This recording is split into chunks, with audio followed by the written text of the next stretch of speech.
Hey everybody, welcome back to Vows and Visuals. Today we're on episode 3, which is super exciting. 3 episodes into this now, and today we're going to dive a little bit deeper into how to help you as a bride and our tips and tricks and things that we've seen at weddings that will make your wedding day easier than possible.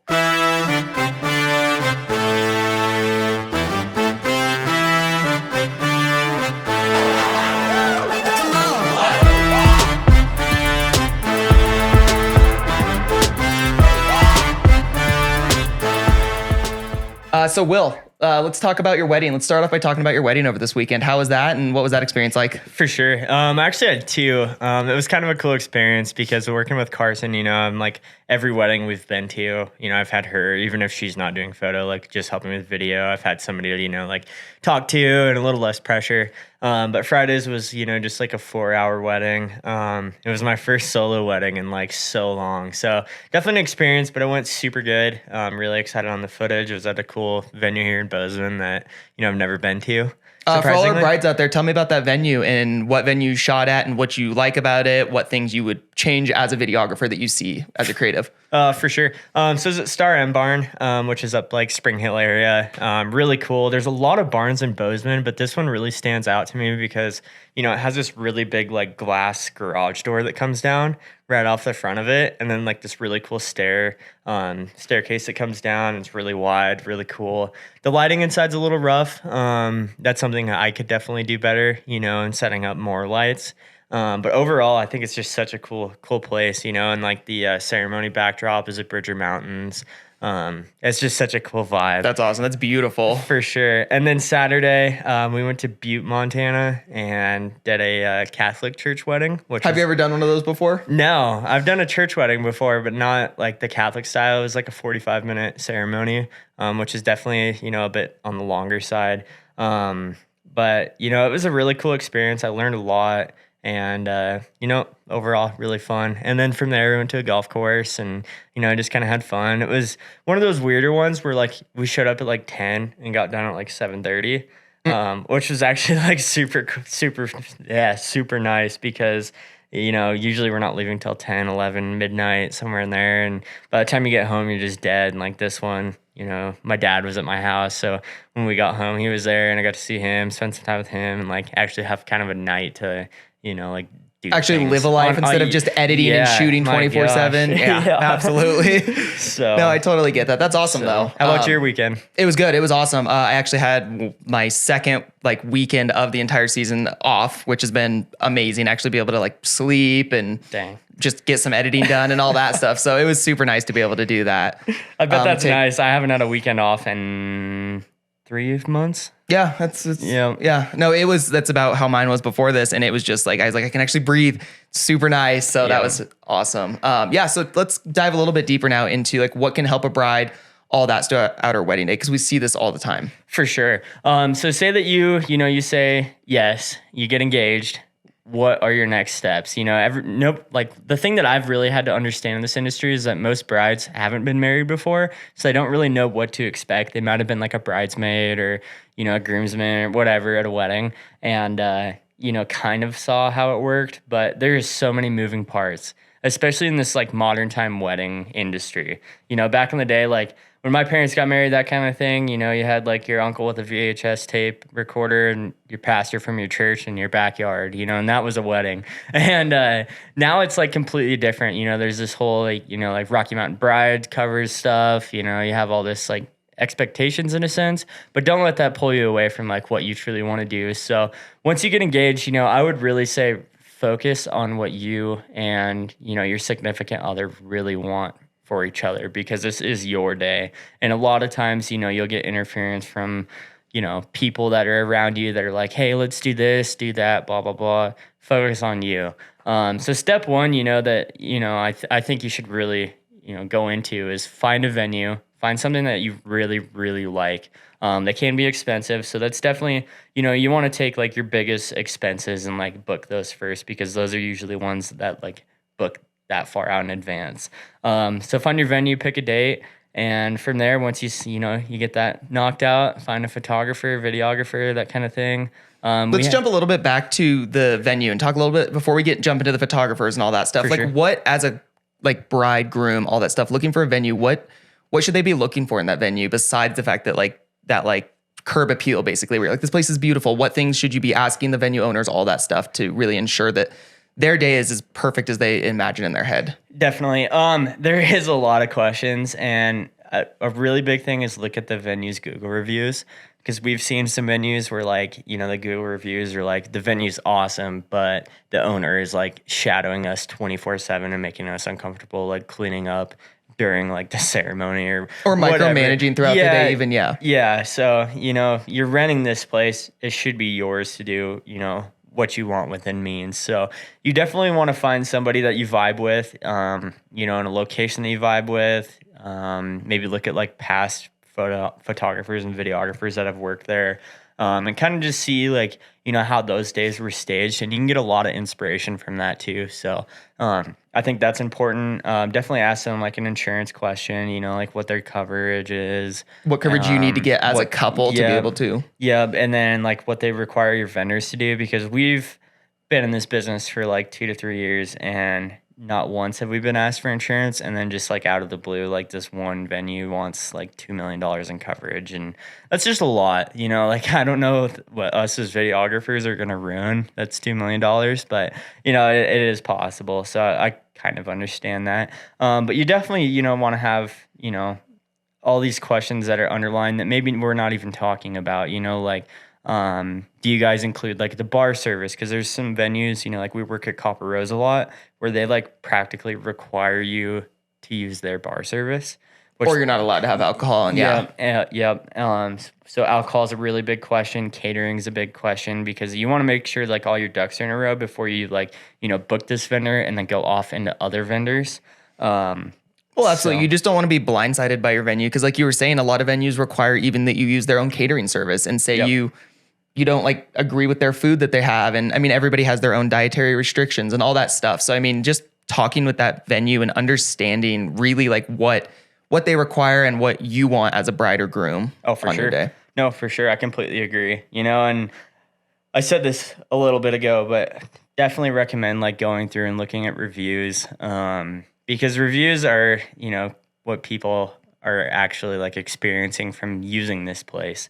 And that goes for like any vendor that you go with, you know, like we have Google reviews. I'm sure you have reviews, you know, and that just kind of like helps ease your mind, especially when you're booking like 1 to 2 years out. So definitely do your research, make sure like, you know, this place is truly what you want. You like love the vibe of it, because, you know, or say, you know, like my wedding on Saturday, where like part of it was at this church and the other part was at a golf course.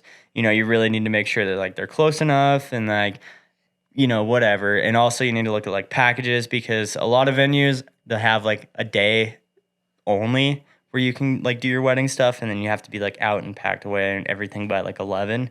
Some venues are like, oh no, you can party and dance till midnight and then come back and get your stuff and be out by like 10, 11 a.m. the next day. That's awesome. And that's actually exactly how like Fox Fields out in Red Lodge does that. And it's super nice, because it takes that stress away from the couple and the families and all that stuff on the day of, to not like have to worry about like, okay, we got to be out of here exactly by 10 p.m.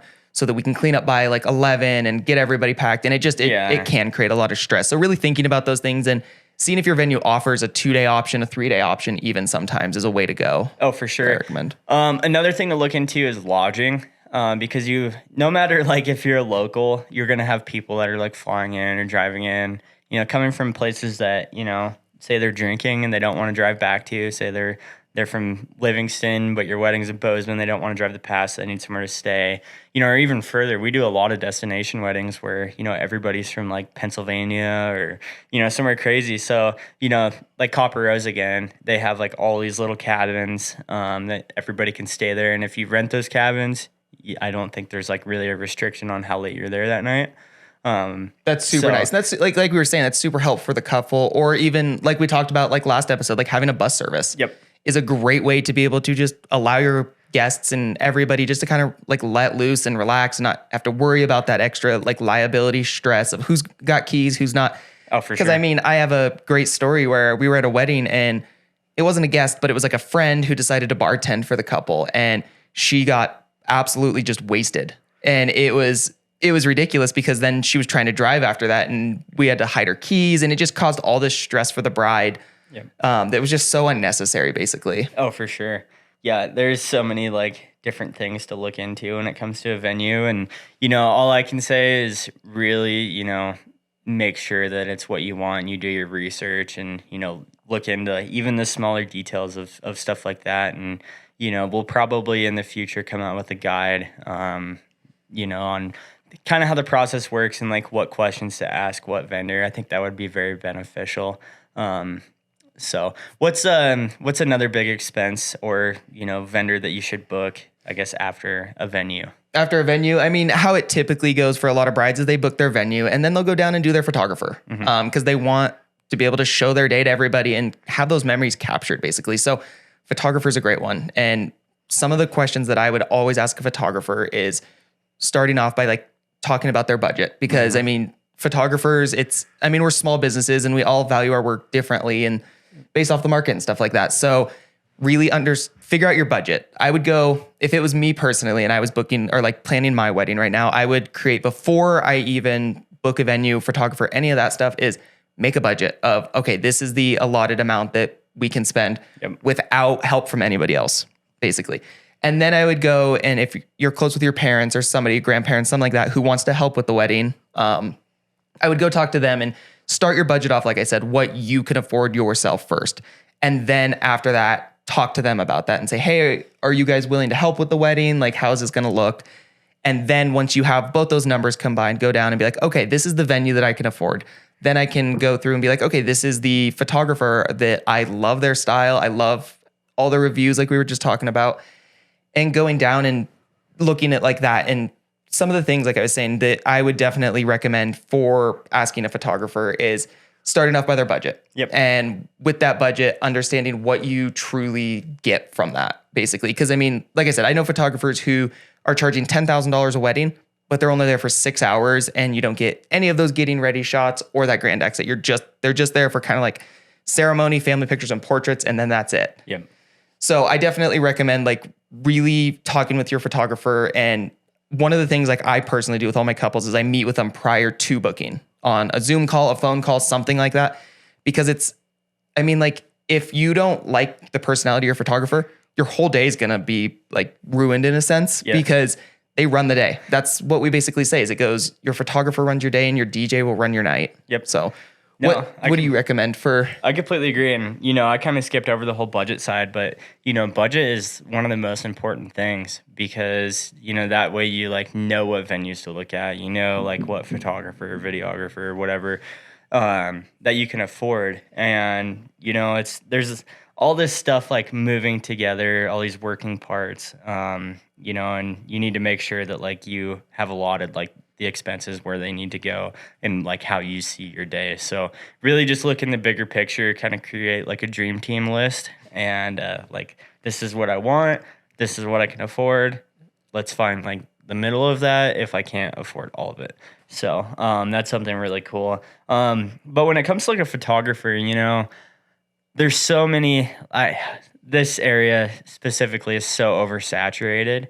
I think most markets are, because everybody, like we talked about in our first episode, can pick up a camera and say, I'm a business owner and I shoot weddings now. Yeah. So, yeah.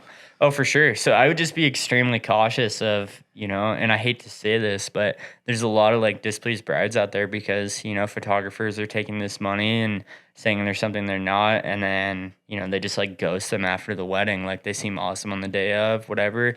So that goes back to the reviews thing, like check that, but find somebody that not only do you like their style, but you've like 100% vibe with, because your photographer and your videographer is going to be like by your side practically all day. So right. And you don't want, and like I said, was just saying, like, you don't want the photographer or videographer to impede on your day. Yeah. Like how I kind of run my business and try to do stuff is I try to make it like, feel like I'm a friend throughout the day. Yeah. And not that photographer or videographer, because you don't want just a camera stuck in your face all day. Like, oh no, for sure. And yes, creating those little moments and capturing those little moments is super important, but having a camera in their face all day, nobody wants that. Yeah. It's awkward basically like this right now. So it's, yeah, no, and I completely agree. And I think that's like why our style is the way that it is now, is because, we started out as just a video company and then kind of saw other photographers and how they worked, and we're like, man, like they're just pulling them away from their day so much. They're like in their face of the camera all the time, you know. So our style is like super candid for that reason, because we want the couple to enjoy their day. We still want to make sure they have all their photos and videos and all of that kind of stuff, but we also want to, you know, like build friendships, let you focus on your day. And like we have so many friends that we've met at weddings, like past brides and grooms. Like Carson is always texting this one from Alabama that's moving here, and like every time they're in town we like go to Mackenzie River and get pizza, and you know, it's just super cool. And like that's, and it's such a cool experience, because then, I mean, in a sense, you're becoming their friend, so that when they're back in Montana, you have that relationship, and you're like, hey, let's, if they in the future say, hey, we would love couples portraits, we'd love family pictures, I mean, that's kind of how it goes. You want to create that relationship for the bride, so that when they're in town or something, like, hey, let's go grab a drink, let's go on a hike together, go do something fun like that outside of the wedding. So. No, 100%. So I guess after photo, what would you say is like, I guess, something the bride should go look after? Yeah, I'm going to circle back a little bit back into the photo. The top 3 questions that I would basically ask, I'll give mine. I want you to give yours afterwards. But question number 1, basically, that I would ask them is, are you available even? Yep. Because, I mean, we are booked out so far in advance, basically.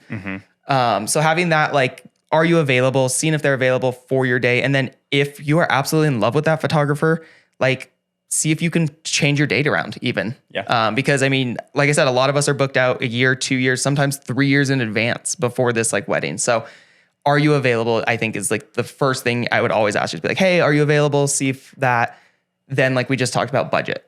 What do you charge for? And this is what I'm looking for. Yeah. Or even ask for like a pricing guide. Absolutely. And that's a great way that a lot of photographers and videographers have, that just kind of explain the day as that pricing guide. So that's super, super important. And then number 3 that I would say is why? I would ask your photographer, videographer, why do you shoot weddings? Because I think that's a great, great way to understand them as a person and look at them. Because, I mean, if you have a photographer that comes at you and you ask them like, hey, like, what is the true thing that you, like, why do you love weddings? Why do you do weddings? And they come at you and they're just like, because I want to make money. I personally wouldn't want to hire them as my vendor, because if that's all they're really chasing, I feel like they're going to miss these super important moments of your day and not really like truly value or cherish that day and make it as special as possible. Oh, for sure. So those are like my top 3. What are your top 3? I would say they're pretty much the same, you know, like a lot of photographer, videographer companies will have, you know, like on their contact sheet, you know, like what is your budget? What is the date of your event? That kind of thing. I just can't stress enough, you know, like vibing with someone, like finding a vendor that you vibe with. So, you know, doing a phone call, even if that vendor's like, hey, you know, I'll send you the contract, go ahead, sign it, whatever.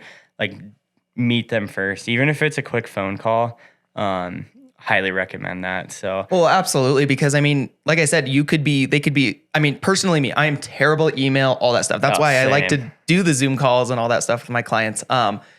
But I mean, if you get to this, like say you get to your day and they're amazing, they're super like chipper and happy over email, but then you go to their day and they're just like quiet and reserved, and you were expecting somebody totally different, because a lot of people's email voices are completely different than their in-person voices. Oh, for sure. So having like that meeting or phone call or something that you can do to kind of really see who their true personality is and if you will get along with them is, I think, like you said, is a great way. Oh, for sure. And then like when people book our duo package, which is photo video, we include like a free engagement session. And I think that's a cool thing to do. Even if like that vendor doesn't include it for free, I would highly recommend like booking an engagement session. That way you can like really see how they work and like, you know, meet before. And, you know, like the wedding we did on Saturday, we did their engagement photos last year, and like we came to that wedding and we're like already best friends, you know? So right. Well, it's a great way. And I mean, and like I'm just going to keep reiterating again and again, is you want to meet them. And us as photographers, videographers also want to meet you guys too, because for sure, if we realize that our personalities do not get along, like we're not going to be like mean to each other, but like basically we're just going to say, hey, we don't think we're the best fit. Mm-hmm. And here are some vendors who I feel like would mesh with your personality so much better, because we want your day as much as we want to like shoot your wedding. We want your day to be as enjoyable as possible for for them. Sure. Yep. That's awesome. So what's your third one that you would say? Trying to think. I would just kind of ask about like editing timelines, like, you know, how long it takes to get stuff back. when we first started personally, we were like, oh yeah, we'll have it back within a week. This year has been so humbling, and I am like drowning in editing. So, well, a week is absolutely insane, especially for video, just for the fact it should be like 6 months. Absolutely. And that's exactly how I do it, because yes, as much as we as your friends and as much as we are vendors to you, also like we have lives to live. Yeah. And we want to also enjoy our lives and do the fun weekend things that you guys do. Yeah. But most of these weekends are already filled with weddings and oh, for sure, all that stuff. But we want to enjoy our lives too. So I think 6 months is especially for that photo video package, is a great like timeline. And even having that conversation, because sometimes we're more flexible too, and we can change that for you guys depending on what your actual needs are. Like some of these elopements, like you did last weekend, or the weekend prior, of where they have their reception 3 days after, basically, when that should have been maybe a conversation you had prior, being like, okay, we really need to have at least a week, 2 weeks at minimum to be able to do this, so that we can create a video that is just absolutely beautiful for you guys and not just absolutely kill ourselves in the process of editing it. Oh, for sure. Yeah. And like I've seen a lot of vendors in the industry, kind of go into like even same day edits, where like they have a team and like do all that kind of stuff. And, my mentality on the whole like deliverable side is, we're going to try our best to get the content to you as soon as we possibly can. And as creatives, there's times where like, we're like, man, I just can't do this right now. And I've been like really struggling with that this year. And, we want to make sure that you have the best video ever. Like, we can rush it and it could be there in a week, and it just wouldn't be, perfect. Or you can give us a little bit more time, that'd be sweet. But, kind of going back into, on the bride side, like that's a huge question to ask, is like, what is like your guaranteed time? Right. And that's a great way to even decide if we're the right fit for you, because like I said, personally, it takes me anywhere from 4 to 6 months to edit this video, because I spend countless hours going through and doing so many different like effects and transitions and stuff like that make your film just feel like, oh my gosh, I can't believe this was my day. And you get to relive it over and over, versus like you said, like the old VHS tape, like you hit play and go. We try to give that feel that's so fun, so just romantic. Like you want all those like roller coaster of emotions while you're watching this, where you're just happy, you're like crying because it's like so emotional. And then like how I like to end them is with just like the party stuff, because then you feel so good and like warm on the inside too. Oh, for sure. Yeah. And if you find like, I'll speak on like the videography side, because I know that a lot better. But, a lot of videographers, like Landon and I both shoot Sony, and you have to color it. It comes out like super gray out of camera. You have to color it. You have to do all this stuff. But also, when you get to a certain level in the industry, it's not so much about just like getting good visuals. It's about like actually like putting a story together. So if you have a videographer that you find that, has that, roller coaster of emotions, because that's what you want is, you want like to be crying, and then you want to be laughing, and you want to end, like you just watched a feel good movie. So, right. And that's what we're basically doing for you guys, is creating your own short, like Netflix film, basically, in a sense, for sure. Little teaser. And that's what we want you to feel throughout the whole day, is all that emotion too. And sometimes even amplified to where you're just like, oh my gosh, the day was so amazing working with like Elevate or Landon Dean Photography, basically. And then when you watch that video, you're like, oh my gosh, that day was so fun and we felt it. And then you watch the video and they're like, oh my gosh, you conveyed that perfectly throughout the day, which is super neat. And then having those brides coming back being like, I was just bawling the whole time because it was so neat. I watched it 30 times. It just feels so good for everybody involved, which is really, really neat. Oh, for sure. Yeah. And that's definitely something you want to look for is, past client experiences and like how they've seen this company work, and so on. So, those are definitely like your top, vendors that you really need to worry about like instantly. Cause like Landon said, we're booking out, so far in advance. A lot of the other vendors, obviously like you'll need to go get a dress, you'll need to do like, catering, blah, blah, blah. But a lot of that, like you can get barbecue from 8 different places. When it comes to videography, photography, one style, like say you're dedicated to having one style, like you're pretty much like, I love how, Landon does this and this and this. There's only one Landon in the world. So, you definitely want to make sure that you're booking that, a ways in advance. So, well, and then even with the photographer or videography side thing, like going and looking at their past galleries, I think it's a little side note and it's more than 3, like I said, but yeah, asking to see past galleries is super, super important because you want to make sure that their editing style is super consistent. Yep. Because I've worked with other photographers and not going to call anybody out, but I've noticed where one wedding will be completely dark and moody and the next one's like super light and airy. And you're like, this doesn't really make sense. And you're like, then you get your photos back and you really aren't sure what to expect. Yeah. Basically. So I think that's super important. Like you said, the engagement session is also very, very important to convey that. Oh, for sure.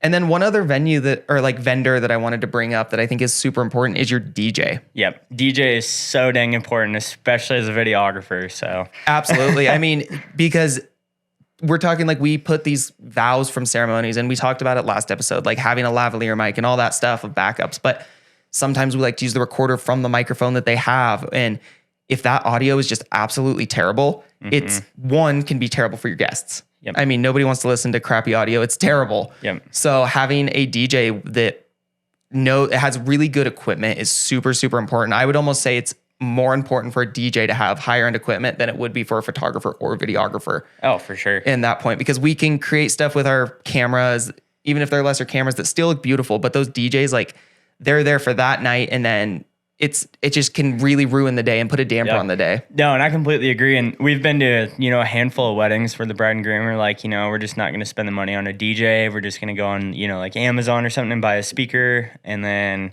the venue has some speakers in the ceiling. So we'll just, tap into their Bluetooth and play a Spotify playlist.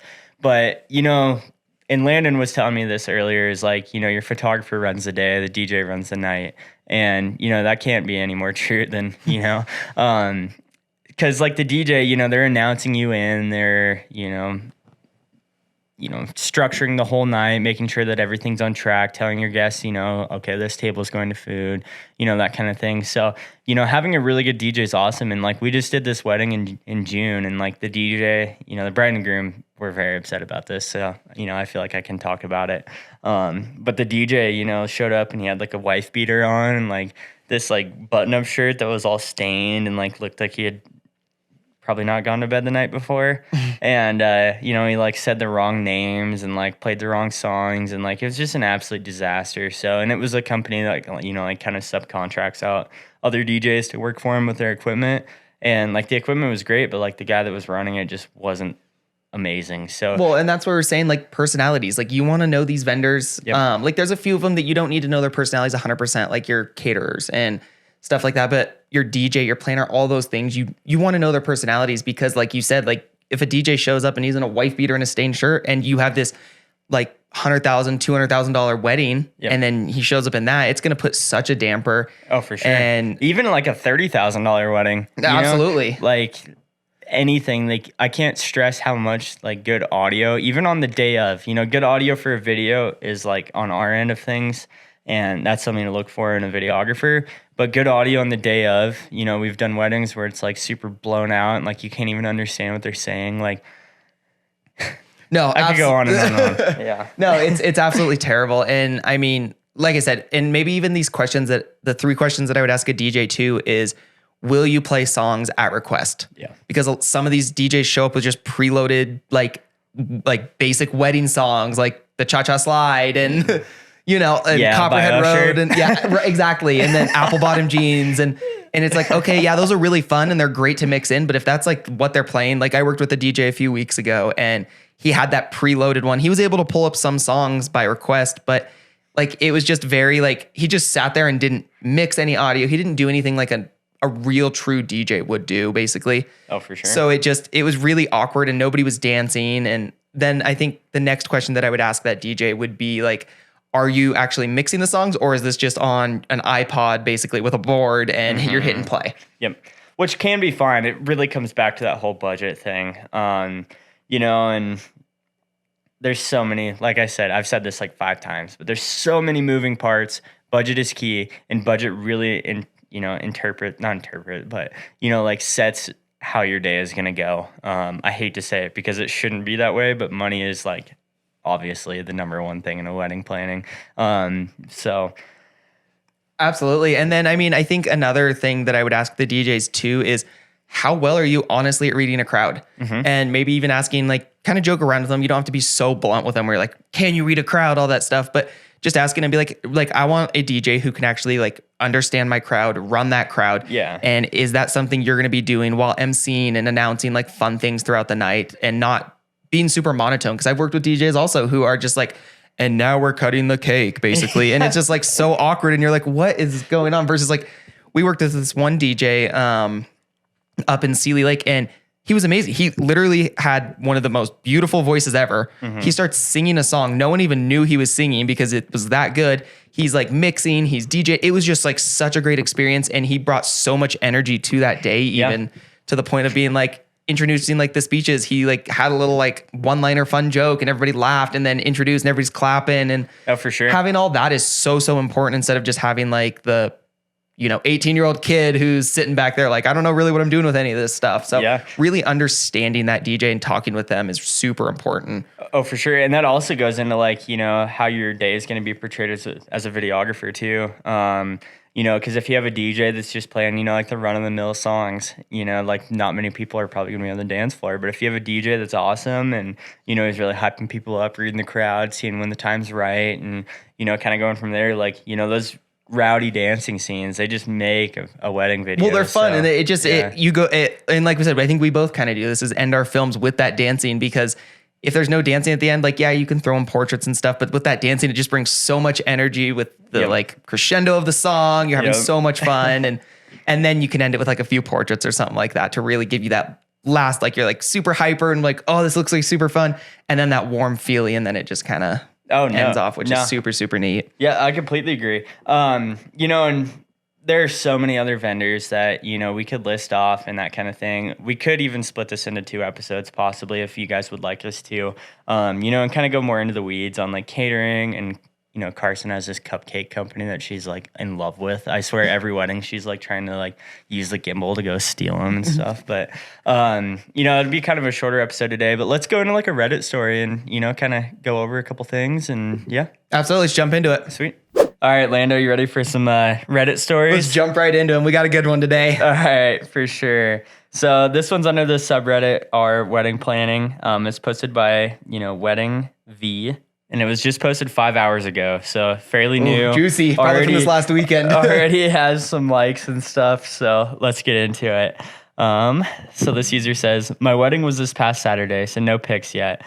I had always dreamed of having a huge amount of candles at my wedding, and I did. It was gorgeous. But at some point, I was talking to someone and smelled smoke, turned around, and my train was on fire. I looked like Katniss Everdeen, shake my head. No. I frantically screamed my husband's name while someone was stomping on my train to put the fire out. My second dress, Portia and Scarlet, $1,000, is definitely ruined. I'm over it. But wow, was that bad. Just in case anyone's sad about things that went wrong at their wedding, at least it wasn't that. But I was unharmed and everything was fine after that. That is absolutely insane. That's crazy. I don't even know how to react to that. That's I know. Ridiculous. I mean, I guess one thing I would say is maybe do fake candles if you're going to do it. Or, I mean, maybe not have such a long flowy dress. And that's one of the things like kind of we were talking about, like really going in and planning and understanding like, okay, we're going to have candles. Maybe for my dress, I should have a like something that's very short skirted dress or something like that that's still white and still can be like a wedding dress. But that's terrible. I mean, it's ruined. You can't do anything with the dress. I mean, I guess the only thing you could do is a trash the dress session or like a super moody like day after session where it's kind of fits in with it. Yeah, no. And, like Landon said, it definitely goes into planning because that's super crazy. And we've had weddings where, like the bride has a different reception dress than the ceremony dress, which it kind of sounds like she had the same deal. But the reception dress is like something, with not a big train. It's more of like, something like tighter fitting.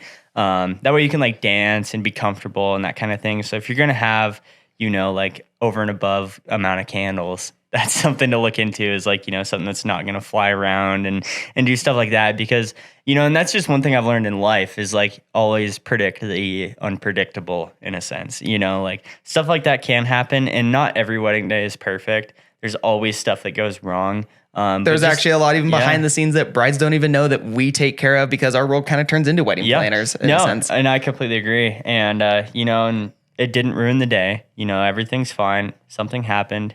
We got a great Reddit story out of it. Yeah, and moved on, and it's that kind of thing. At least it like wasn't during the ceremony or something like that. Like the reception, like you can definitely like go throw your dress back on or something like that. But let's go into these comments. Yeah, what's the top comment on this one? The top comment, alternate take. Your wedding was fire. Absolutely. I mean, hey, it's a great way you tell everybody like, yeah, my wedding was just absolutely fire. And I mean, it's true either way, I bet. For sure. The next comment, you definitely have to be careful about candles. I accidentally lit myself on fire once during a wedding. Thankfully, only the guy next to me noticed. Thankfully, you're okay, and only the dress was harmed. Right, absolutely. And I mean, like, understanding, I think one thing that is super, super important as a bride or groom or anything is just understanding that things are going to happen throughout the day. If it's our last week's episode of the like officiant or pastor and the best man or whatever that got arrested on the wedding day. Oh, for sure. Understanding that things are going to happen through the day and just don't let them get to you. Yeah. It's not worth it. It's your day. Just really enjoy you and your partner and just your love that you guys have for each other. And yeah, no, I completely agree, and we've done some weddings where like the bride is just so stressed out all day, and like we try to do our jobs to like ease, like, so we're not going to do 3 hours of family pictures. We're going to condense it down. We're going to, do that kind of thing. And like, just make sure like all the hard stuff's out of the way. So it kind of eases her. But there's two mentalities you can have. You can either have like a F it mentality and just like however it goes is how is it going to go, and like, that's how I live my life is like, I can't predict what's going to happen. I'm just going to make the best of it and move forward. Or you can, be stressed all day and do that kind of thing. But, and obviously it is a super stressful experience getting married. It's like one of the biggest days of your life. So it's hard to, just have that mentality of like, oh, whatever. But I would say like, if you're planning a wedding and, you like don't want your day to just be like, stressful the entire time, like hire a day of coordinator, hire, a good photo video team, that can really help, shape the day into what, it needs to be like so that I couldn't agree more with that. The least stress on you. So that's awesome. Let's jump into our second Reddit story and then we'll get you guys out of here. Okay. So this next one is from Oh No Girl Bye. Okay. So the main subject deal is said yes to being a bridesmaid. Now I want to back out. Oof. I'm interested. Yeah. This girl I went to college with asked me to be her bridesmaid over the phone. Without thinking, I said yes. She's cool and talking to her is fun, but we don't talk often, and I wouldn't consider her a close friend by any means. I've seen her out once since we graduated a year ago. The last 2 times we were supposed to hang out, she canceled day of.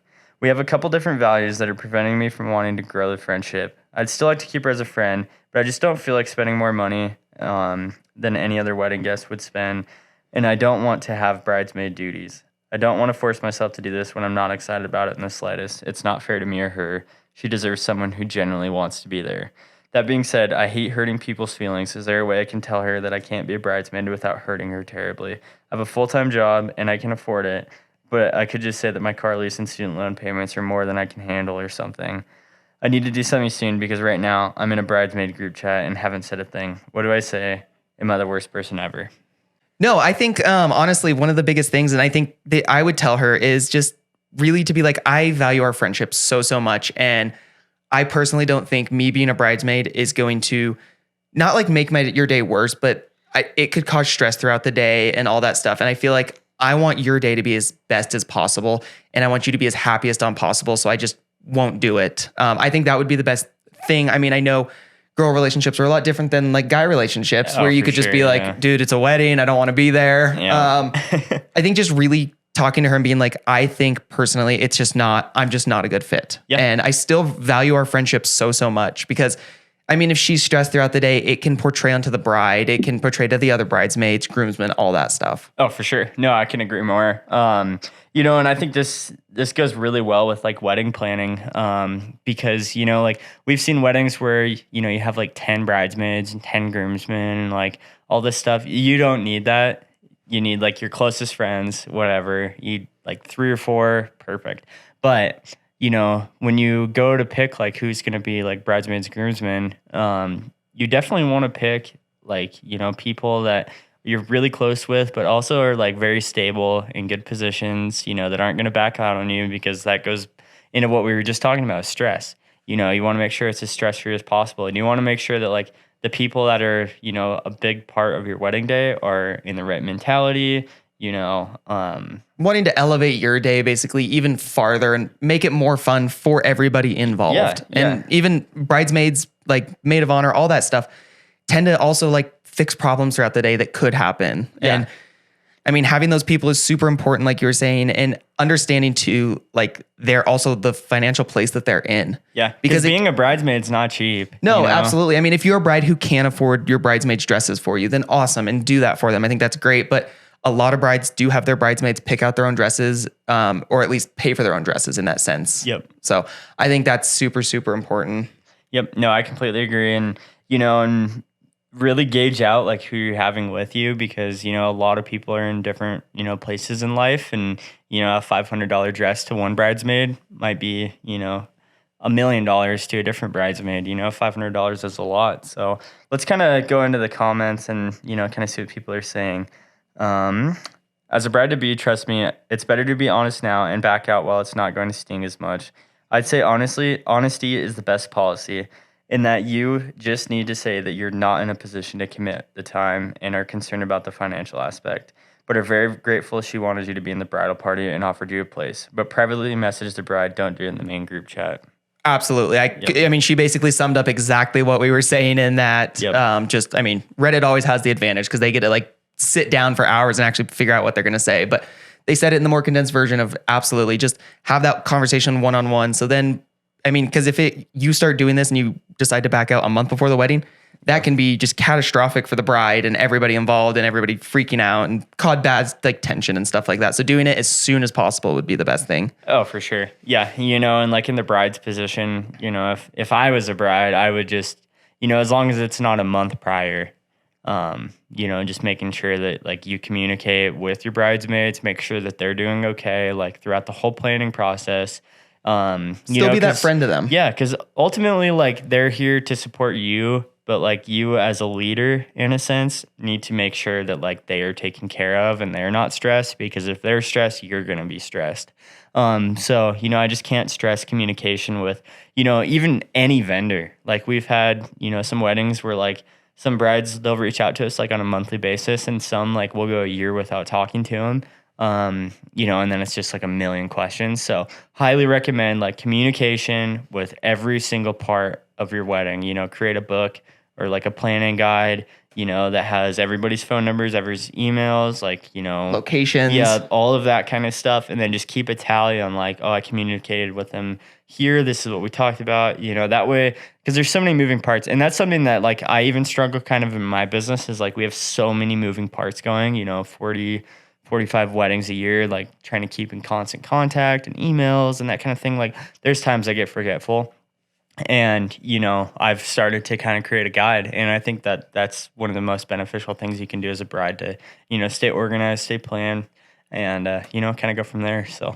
No, I absolutely agree with you and everything. I mean, like we talked about in the whole episode, I'm just going to reiterate it. Like just planning, figuring out your budget, figuring out your vendors, and going from there. Yeah. I mean, if you guys out there have any questions for us, email us at vowsandvisuals@gmail.com. We can answer all those questions for you guys and figure stuff like that out. And then we can even read that question on our podcast for you guys to help you figure it out and really just like help you guys out as brides, grooms, anybody out there planning weddings, of what we've seen, what has worked best for us, and our vendor recommendations and stuff like that. Oh, for sure. Awesome. Well, that was a great episode 3 with you, Will, and I can't wait to do it next week. We'll see you then. For sure, dude. See ya. Bye. See ya.